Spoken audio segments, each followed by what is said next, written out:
Good morning. My name is Lee Corey, and I'm the managing partner of Smart Business.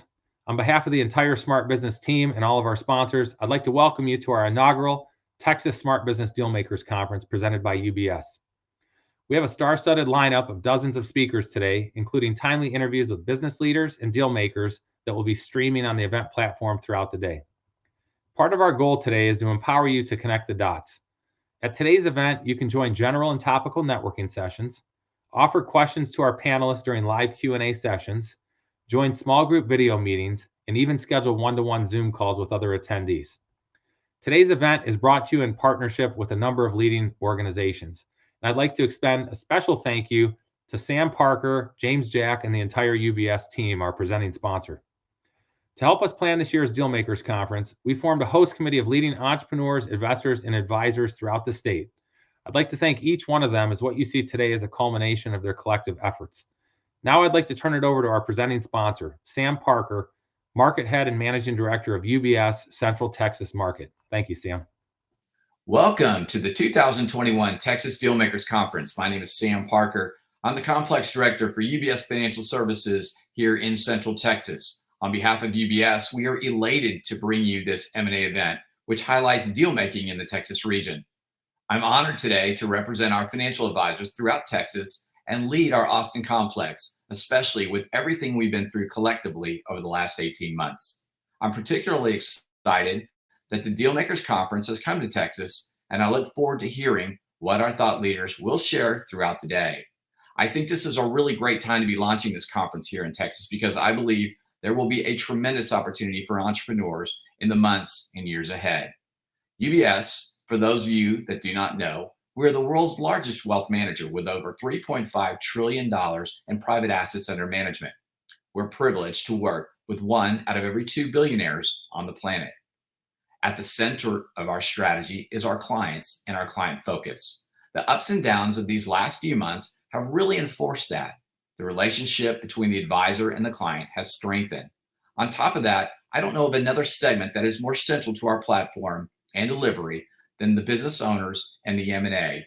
And that is why I am happy to be part of and support this event and help bring it to Texas. So first and foremost, I'd simply like to thank everyone who has taken part in this conference to make it happen, particularly in light of what we've all been through for the last 18 months. Without everyone's amazing leadership, we would not be in a place where we are today or enjoy the progress and success we've seen. A thank you to Smart Business Dealmakers team, the host committee, all of our sponsors, and those participating in our exciting agenda today for all that you have done and will continue to do to support the Texas entrepreneurial spirit. So with that, we have a great day in store for you with different types of sessions throughout the day and 30 or more speakers. Beyond the panels, one-on-ones, and keynotes, we've created numerous opportunities for you all to network with one another. We hope you will explore all the great features of this year's conference. While we can't be with you in person this year for the full conference, we have been able to pivot to this virtual environment. We hope you enjoy it, and we look forward to seeing you again next year in person. Good morning, everyone. I'm excited to be here this morning to kick off the inaugural Dealmakers Conference. And although we're doing this virtually, I'm looking forward to learning and interacting where possible with a great deal of optimism for our city and our region in the weeks and months ahead. Last year, our panel focused on managing through uncertainty, which there was certainly plenty of that last year and today still. Beyond the election, the pandemic, the fall, and the eventual rebound of the stock market last year, there were other key themes that emerged that inspired us for today's panel: impact, diversity, social justice, and sustainability. Increasingly, we're seeing a large number of corporations talking about more vocal positions on these issues and for many reasons.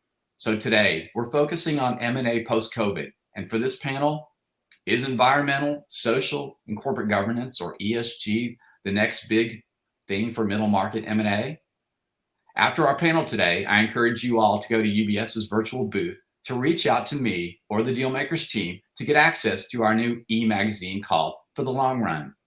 In the magazine, many thought leaders from UBS, as well as entrepreneurs, share their thoughts on topics around the growing importance of ESG for driving enterprise value. With that, I'm very excited to welcome our panel today, including UBS's Sustainability Investing Strategist from UBS's Chief Investment Office, Amantia Muhudini, and Eric Easton, CFO of Ampex Brands, which is based in Richardson, Texas, and has recently acquired Avant Pan. The company also operates several hundred Pizza Huts, KFCs, Taco Bells, 7-Elevens, and Long John Silver's, and is also taking strategic investments in other companies and real estate. Amantia, let's start with you. Let's look at the big picture. As it relates to the ESG themes and sustainability investing overall, how have things evolved over the last year or so in the public markets, and how might it work its way through the private middle market? Thanks, Sam, and it's great to join you and Eric and all participants in this virtual forum here. I really, to your remarks, I hope that we can do this in person soon. But to get to your question, really, let's level set here, just a basic definition to get us on the same page first before answering your question directly. So when we talk about sustainable investing, we refer to an investment approach or philosophy that looks to integrate sustainability considerations together with financial considerations into the decision-making of an investor with the objective of achieving market rate or even above market rate financial returns, as well as aligning and contributing to sustainability factors. You mentioned ESG, you mentioned sustainable investing in your question. As we think about ESG, really, these are the environmental, social, or governance factors which, where financially material, where financially relevant, may make a difference to the performance of companies. And therefore, we believe and are seeing the market also increasingly believes are important to be considered by all investors, those that are sustainably minded, as well as those that are just kind of broadly navigating markets. Now, what we've seen over the last year, 2020, we're coming close to the end of 2021, unbelievably, has been really that sustainable investing has entered increasingly the mainstream of investments. 2020 in particular as a year was a watershed moment for sustainable investing. We've seen data that points to assets managed in strategies that integrate ESG criteria to be topping 35 trillion or more dollars in developed markets. This is based on data from the Global Sustainable Investing Alliance. And data here in the US shows that 1 in 3 professionally managed dollars considers or is invested in strategies that are considering these ESG factors in one way or another. Now, not all sustainable investing strategies are the same naturally, and many will take a sustainability focused approach. They're looking for these outcomes. Others are just integrating as a basic minimum of due diligence. However, even if we look at this baseline, this very basic minimum of ESG considerations, what we're seeing is that this is increasingly becoming table stakes in our investment industry. And all of these remarks are focused very much on what we're seeing in public markets and can't predict the future, so I can't make a definite statement about what will happen in private deals in the M&A space.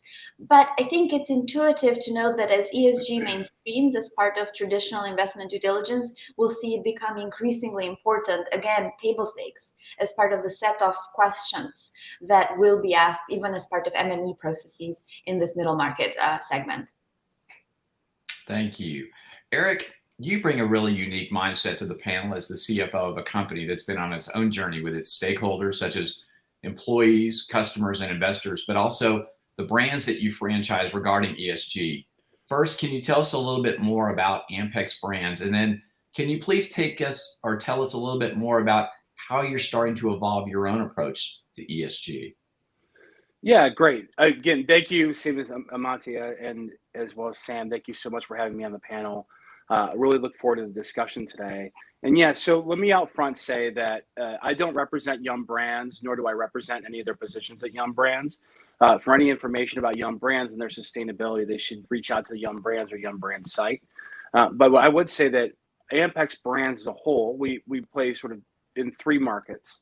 One is a franchisee. So historically, we've been a franchisee of Yum Brands and similar brands.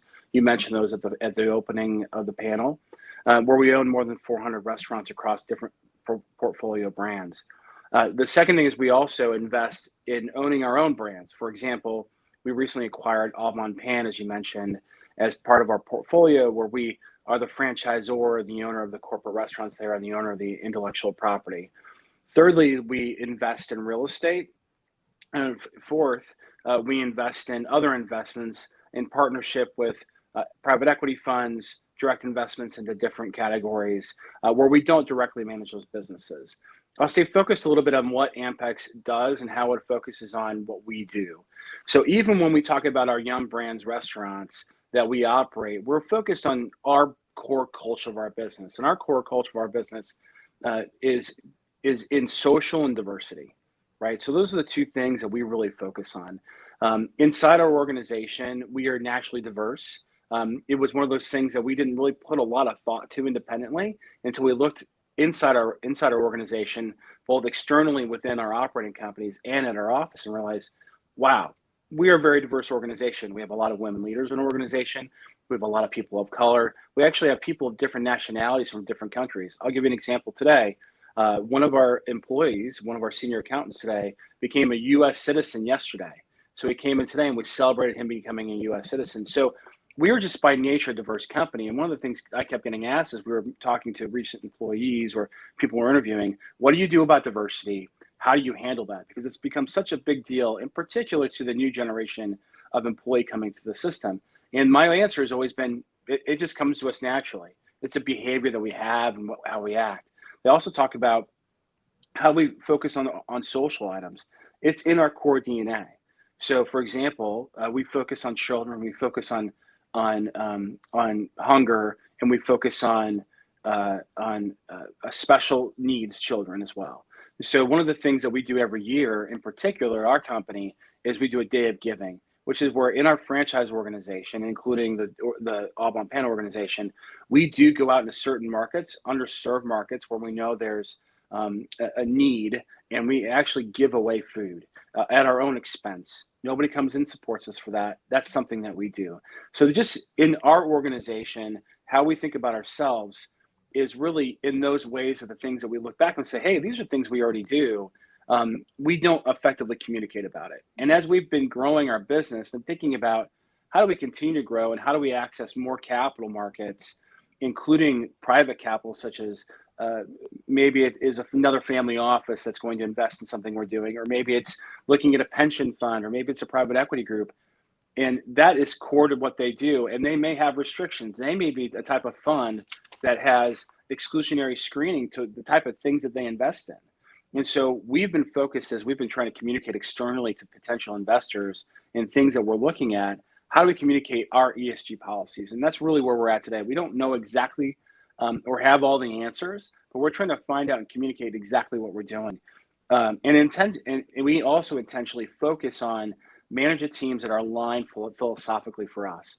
As we look for acquisitions, for example, Au Bon Pain, a business focused on diversity, a business that had a heavy focus on clean food, a business that we committed to as part of our acquisition, the support of cage-free chickens and chicken eggs. So those are the kind of things that we think about when we operate, and those are the things that come up in particular more and more often in these middle market M&A deals that we've been looking at.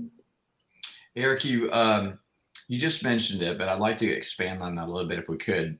One thing we spoke about earlier in our prep session is how you've been thinking about attracting pension funds and other investors. Knowing that you're not exactly where you want to be yet, what are some of the things that you're considering? So a lot of the things we look at is where does ESG fit into what potential investors are looking at? And the type of investor we're looking at is a little bit different than your typical equities investor, right?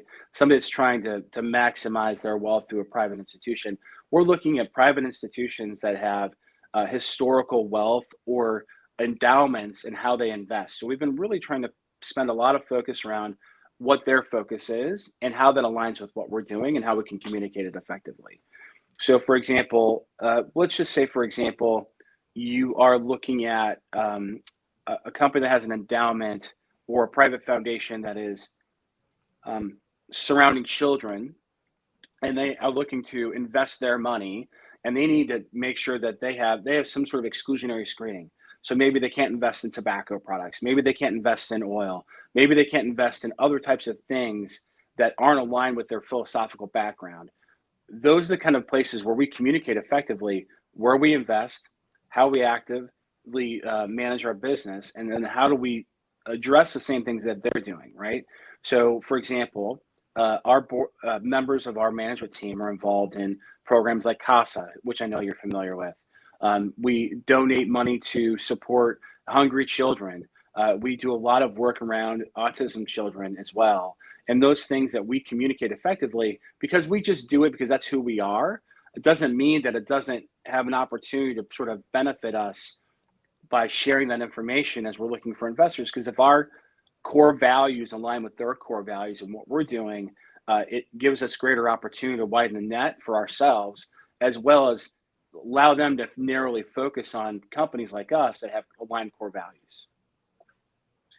I love the fact that you're doing this because it's just really part of who you are as a company and as the employees of that company, not because there's a business reason for doing it, but there certainly are business reasons to do it. Amantia, along those same lines, with sustainability and impact becoming such an important theme, how should middle markets be thinking about their approach to their stakeholders like customers, employees, potential investors, and buyers? Mm-hmm. Yeah, I mean, it's a great question, and really the question starts to get to bringing the conversation kind of down from the level of public equities and up to really kind of where the rubber meets the road here for companies that are operating in this middle market. How do you as a company think about sustainability? How do you know what's most important and what to prioritize? And looking at stakeholders, to your point, Sam, is one of the ways that can help companies in the middle market segment to identify what are the sustainability issues that they need to prioritize and set a game plan, so to speak, as a way to move forward. So employees, I mean, again, hearing Eric speak, not just as an officer of the company, but also in a way as an employee of the company, right? It's very clear to hear in your voice, Eric, what's important to you is also important to the company. And I think for business owners looking to employees as a way to identify the sustainability issues that matters is a way to help prioritize. Another way to think about how to engage with employees as stakeholders is, okay, what matters to them in terms of the external world, but also think what matters to them in a way that can help you make them kind of more productive, or can help you ensure that you're attracting and retaining the best employees. You know, is it questions around human capital development policies? Is it questions around maternal or paternal kind of family leave? You know, that may help all families and therefore, you know, help you basically attract and retain the best skilled and most passionate workers that you can get. What matters to your people? I think that's one important question to ask. A second stakeholder group is to think about customers and consumers as a way, again, to identify what are the sustainability issues that are most important, to kind of answer that question, okay, I get this is important, where do I start? And consumers, I'd say, are important both for B2C type brands that are directly communicating with consumers, where you understand that with shifting demographics, with the kind of the millennial and Gen Z demographics coming to the market, gaining increasingly over time more purchasing power, their preferences will matter to potentially the expansion of your business. And so that almost intuitively is a way for companies to start thinking about consumers as stakeholders in identifying sustainability. What I would argue and offer is that even for B2B companies, keeping an eye on end consumers as sort of those who are imposing, you know, demands on your primary customers, other B2B, B2C companies will be important. So if you are a company that is, you know, a materials company, for example, and you're supplying to someone that has pressure from their customers to be more sustainable, to use more efficient materials, and so forth, then keeping an eye on this trend to identify your priorities remains important. And finally, I'd say, suppliers, again, going down and up and down the supply chain is important, as a way to realize what are the issues that are most important to the efficiency of your company, your business, and also how can you interact with suppliers or engage with them or identify new ones potentially over the longer term, to make sure that you're building this holistic value chain with your business at the center, and with the angle of what are sustainability issues that matter to the company from a values perspective, but also critically from a business perspective that will add value for the longer term and lock in those sustainability objectives into the business model. When you look at it holistically, it certainly does make a lot of sense. Eric, on M&A, as it relates to potential buyers or investors, you've been on both sides. You recently were involved in a purchase of Avant-Pan. What might be some advice that you would give some of the business owners that are in our audience today on how they should be thinking about how it relates to them telling their own ESG story? Yeah, I think that the one thing, and I thank you for everything you're saying, and I appreciate everything you're saying. One of the things that stuck in my head from back when I was in school and an undergrad was the one thing that's changed over time, and you're seeing a lot more in the news, which is I learned that our job as CFOs and our job as business owners would increase value for all stakeholders, and that meant economic value, it meant nothing else. And I think that definition is changing over time and is expanding to some extent. When we think about how we commit to things, it's about the general rule. Don't overcommit and underdeliver, right? If you're going to say you're going to do something, do it. If you can't commit to something, don't let somebody force you into committing to something that you can't achieve or execute on. Like I mentioned at the beginning of the business, I can't make commitments for young brands, right? That's not my role here. My role is to make commitments on behalf of Ampex and how Ampex will operate its business, right? And the things that we own and the things that we can control. So stay within your circle of control, and maybe you get outside that circle of influence, but within your circle of control, what can you do? How can you communicate it? And making sure that communicating clearly about the things that you are doing and the things that you aren't.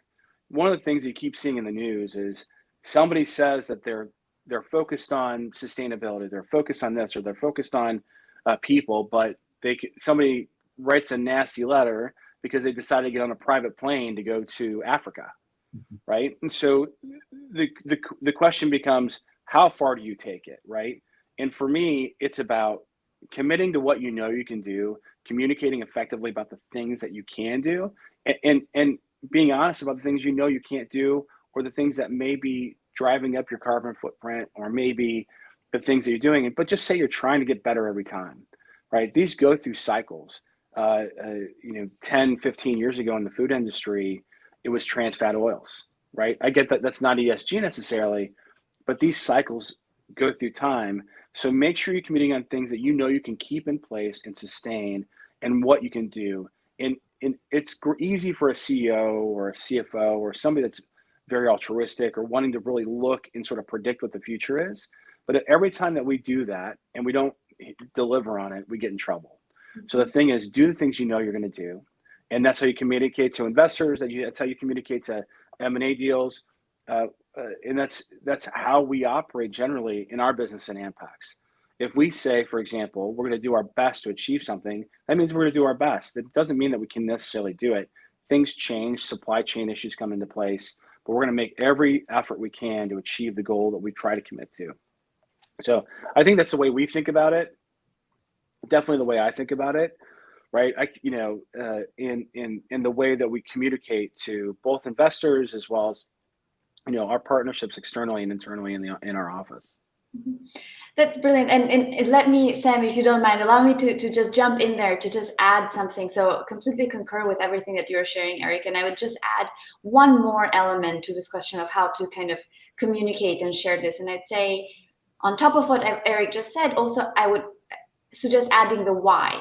explaining to investors, explaining to your audiences, once you are committing to something within what you think is realistic, why is it that this matters? Why is it that you've made the choice? And I think this is important, in particular, if you're looking at different audiences of types of investors that you're interacting with, be it potential the other side on an M&A deal, potential bankers that are doing the diligence. If you're looking kind of down the line to an IPO, or if you're looking to the kind of endowment and family office type of investors, all of these actors will have slightly different lenses potentially to your business, which is the same one business.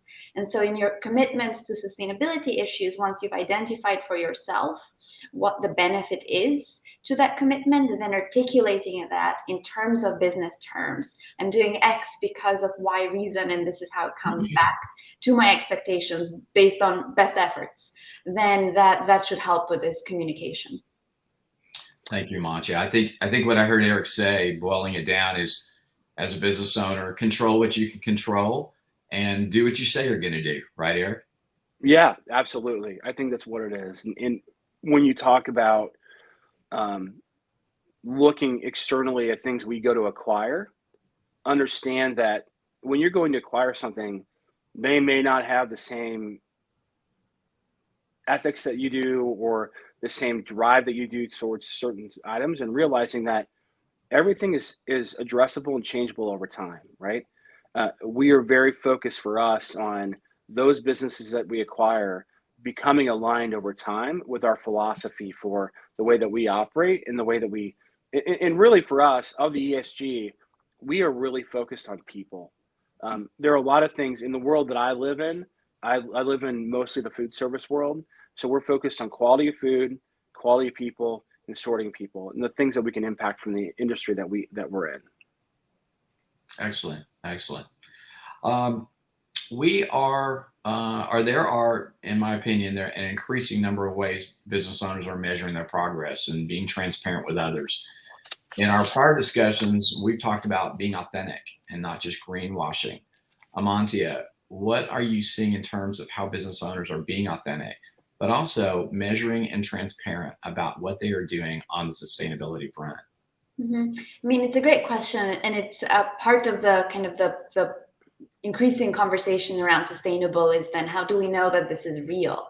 And I'd say a lot of this, the last couple of minutes that we've been discussing around kind of commit to what you can control and then do that, I think that's part of authenticity. I think Eric is talking about authenticity in other words here.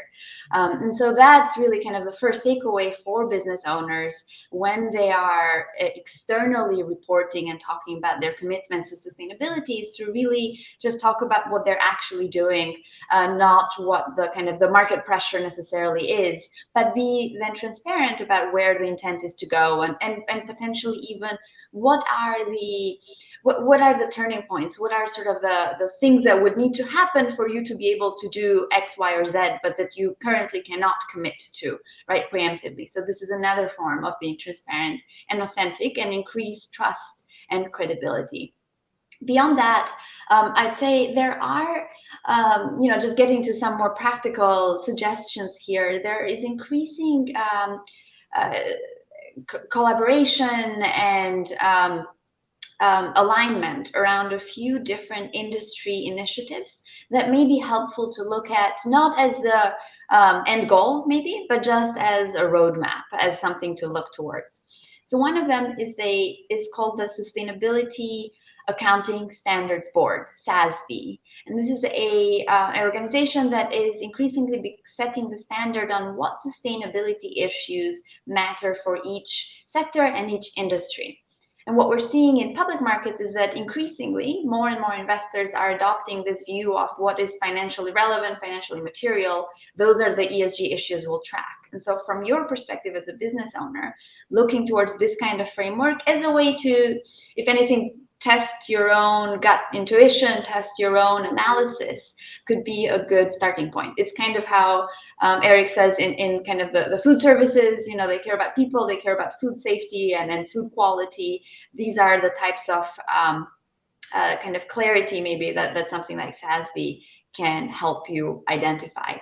Another industry tool that may be helpful is to look towards the B Corporation kind of certification, which is something that companies can sign up to. They go through a process and they then get sort of a seal of approval as a benefit corporation.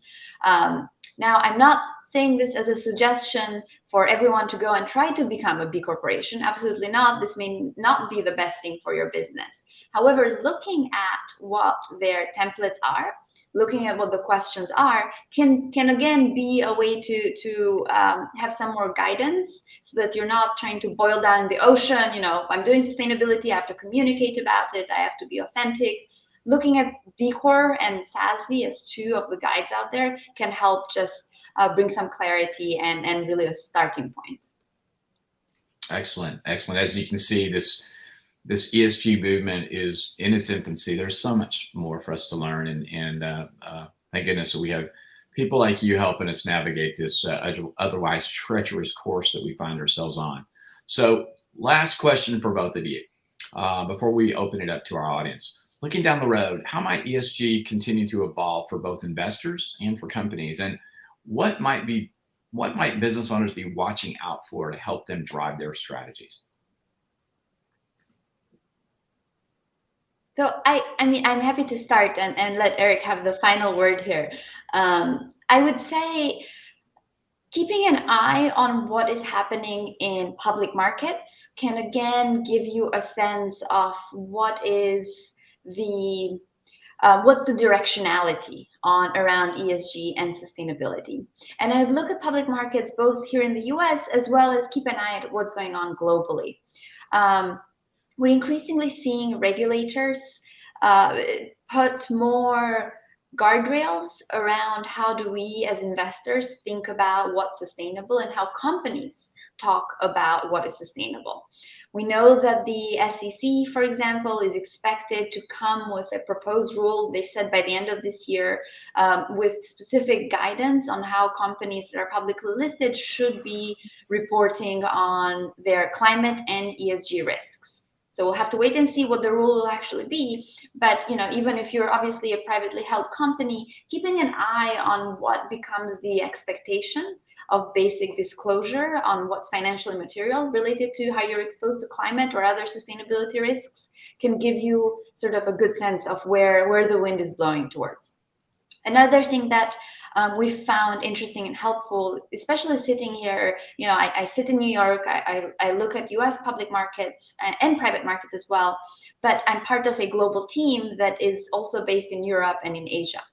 And it's interesting to observe how European and Asian regulators are also leaning into this ESG and sustainability. And the European regulators in particular are also going to come up with their own disclosure requirements, as well as somewhat kind of directed requirements for asset managers that are investing globally. So even in US companies, but are serving European clients on what they can count as sustainable and what they need to report on. And so then you have basically this cascade, this trickle down coming from this regulator into what becomes then the expectation from the market on what matters. And increasingly, it's not just regulators, I'm just spending a lot of time here, but we're finding the consumers are changing their preferences and their expectations on how companies are participating as corporate citizens in our world. And so keeping an eye again on where the wind is blowing on these issues will probably just help as you're all focused on your own businesses, of course, and prioritizing what actually matters locally for you. So Eric will give you the final word. In your opinion, Yeah, I think, what should business owners be watching for as they drive their strategies going forward? I think I would agree. Regulation, in particular, regulation in areas like California, New York, and other parts of the country that are sort of leaders in ESG, it spreads eventually across the country. And I think that keeping an eye out and being ahead of the game and understanding how to more economically do it and be a leader, not a follower. Not everything over time costs more money. And I know that you look at mid-market companies that may have less cash flow than large international corporations or less access to cash because they don't have access to the public markets are concerned about their ability to provide returns to the investors they've brought into their business or the initial owners. So I think that I go back to the same thing. Focus on the things that are close to your heart and things that you can do and expand from there. What are the things that are easy? The things that are easy are governance issues. They're not easy, but they're something that you can get your arms wrapped around. In looking at social issues, to me, what are the things that are close to your heart? The things that you can drive home with reasonable accuracy and continue to drive home. And then as your company becomes involved in larger markets, or you see where you have opportunities to support the greater good, so to speak, is get involved in small ways in areas you can control.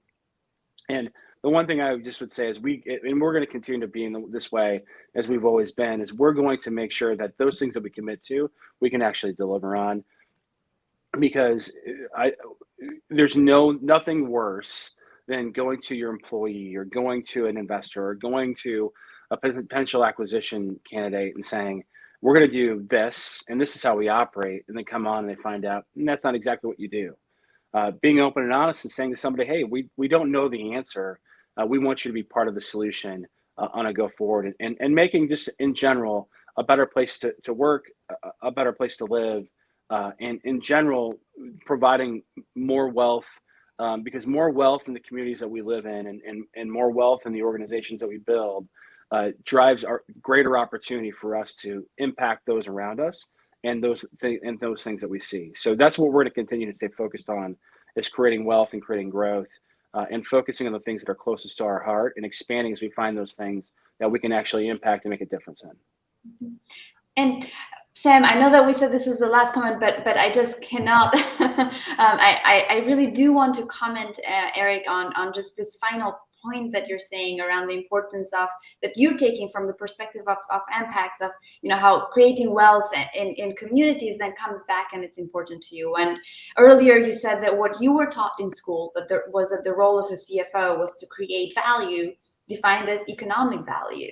And what we're finding now is this essentially that economic value isn't distinct from the rest of our world and our universe. And I think that's kind of what you're saying, is that there's cyclicality there that we're talking about, where sustainability issues, if not managed for, if we're not looking out for them, can potentially destroy economic value, which is what we experienced and in some ways are still experiencing with COVID-19, right? This was a healthcare issue that started in a very specific part of the world and had tremendous impact on our economies, on businesses, right, on financial markets. And it's how a non-financial, in quotation marks, issue, a sustainability issue, healthcare, comes back and really shows the fact that all of these things are systematic, they're systemic, and it's why ultimately, to your point, it matters to think about your business holistically as part of this. Thank you both. I know that was the last question I was supposed to be, but I see that we have a couple of minutes left. So Amantia or Eric, whichever one of you would like to jump in, I have a question as it relates to diversity. It's something we hear about a lot at UBS. I have a lot of friends that are in different industries that are also talking a lot about diversity. It's become a very hot topic. Can you elaborate on why you think it's a hot topic, and what is corporate America doing about it? I don't want to. It's easier for me to speak about what we're doing about it and what we think about it. Diversity is part of our core of who we are. And I fundamentally believe that you have to, from the top, from the CEO down, you have to believe in what you're doing, and in particular that is around diversity. If you are open to providing opportunities to all the people that are best at doing their job, regardless of where they came from, what their background is, and that's your focus, you're going to naturally be a diverse company. And that's what we've really focused on, hiring the best people and then letting those best people bring more people on. I couldn't give you statistics across our office or within our organization to exactly how diverse we are, but I can tell you that within my organization, I can walk through the cubicles and I can walk through the management offices and say to you that almost every person on my direct leadership team is a female. And that was because they were the best of their job. And those females throughout the time that they've either been part of my team or had them on the team before, they've had children during that period of time. They've needed to have healthcare. They've had COVID. And what we've done as an organization is made sure that during that period of time that they had exactly what they needed and were given the time in order to support that. And same thing goes for the males. I can walk through our organization right now and tell you that just in one small corner, I have a Brazilian, 2 Peruvians, a Russian or Ukrainian, and a couple, a Pakistani and Indian. To us, diversity is just who you are, and it's what we do. It's what we believe in. And, I grew up in Northwest Indiana, growing up in the 70s and the 80s and the 90s. What is exactly the most diverse area of the country? But I went into Indiana University, where I went to college at, and which was an extraordinarily diverse community from people all over the world and all over the United States, from different cultures, different backgrounds. And for me, what I found by just being ingrained in that society and that group of people in IU made me fundamentally believe and drive at people are amazing.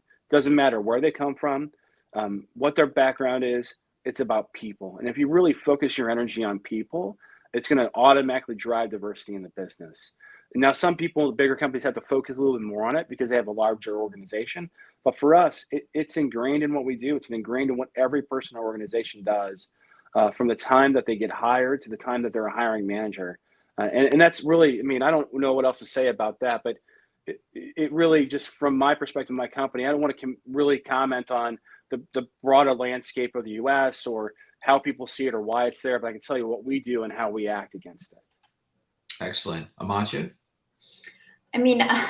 Again, I couldn't agree more, which makes for a little bit of a boring panel if everyone agrees. What I would say, just taking a little bit of the 30,000 foot view, is we're seeing this issue of diversity rise up on the agenda increasingly from a perspective of what matters to investors. And so again, looking at what regulators are doing, what we saw, for example, that the NASDAQ proposed a rule earlier this year that the SEC just approved about 2 months ago or so now, that requires every listed company on the NASDAQ to report on the diversity of their board, 1, and then 2, to have at least 2 diverse board members, and they'll have some time to kind of and help to get there. It's not kind of immediate, but this is just an indication of how this is starting to also become, again, part and parcel of what people are looking at, and why does it matter? For everything that Eric just said. You're talking about all the nationalities and gender diversity in your team. What I'm hearing is that you're just able to find the best people that you need for your team, regardless of who they are and where they come from, and even potentially benefit from the fact that they may have different perspectives based on their background and their experiences. And ultimately, that's the business case for diversity. Yeah, I will say this: from the blending of cultures, the blending of people on the team is been bar none one of the best things about this organization from the time that I arrived here to today. And when people come to the organization, we bring new executives in or bring people in. The first thing they mention to us is, "Holy smokes, you guys are diverse." And the first time somebody mentioned to us, okay, and then you start to look around and you think, oh, wow, we really are. And it wasn't a planned effort as much as it was just, I think that a lot of these things, ESG, diversity, I think people have to fundamentally, in their hearts, in the leadership roles, the CEOs, the CFOs, the boards, have to fundamentally believe in it to make it work. And I think that's just like anything else in an organization. To make change like this, you have to believe in it at the top. Excellent. You can see, Eric, the passion you have for the topic, and I congratulate you. And at this point, I think we are going to start our Q&A portion in just a minute. So we're hoping for a very spirited discussion, not unlike the one we just had. But I wanted to thank everyone so much for spending time with us today. Amantia, Eric, y'all were both great. I invite you all, audience, to connect with Eric at Impact Brands, as well as with the resources from UBS Chief Investment Offices and Business Owners segment by connecting with either me or with your UBS financial advisor. Don't forget about our new e-magazine for the long run, where we cover many of the topics that were discussed here today, which you can get by reaching out to me again, or the Dealmakers team, or by checking us out at our virtual booth. Lastly, connect with a UBS financial advisor so that you can discuss the things that are important to you, your family, and your business. Thank you.